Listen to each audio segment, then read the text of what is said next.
Hello everyone, welcome to my new video. তো আজকে আমাদের বাড়িতে এসছে আমার দাদা, মানে আমার বড় মাসিমণির ছেলে।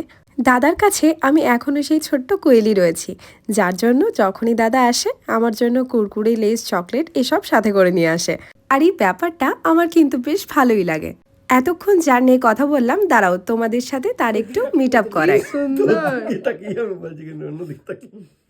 দু তিন দিন হয় আসতে না থাকা যাবে থাকো না। থাকার হলে আমি থেকে যেতাম, বলতে হতো না তোকে। আমি থাকিনি বল আগে, তখন বিয়ে শাদী করিনি, তখন ছিল। তুই বিয়ে শাদীতে কর, তখন আমি তোকে বলবো দাদা থাকার কথা। দেখ পিয়ালিকে বললে, পিয়ালি এখন দেখ কি বলবো, এখন বলবো আমার কন্ট্রোল আছে, এই আছে করবো। সবার কাজ না, মেজদি বললো যদি তদন্ত থাকে আমি চলে আসবো বিকেলে। এইটুকু সময়ের মধ্যে যে দিতে পারছি, এটাই জানবি বিরাট। তো আমি সিনেমা আর্টিস্ট নয়, ও ছেলে। হ্যাঁ ভাই দেখ, তোমার ডায়লগ গুলো আমি তুলছি, বলো বলো।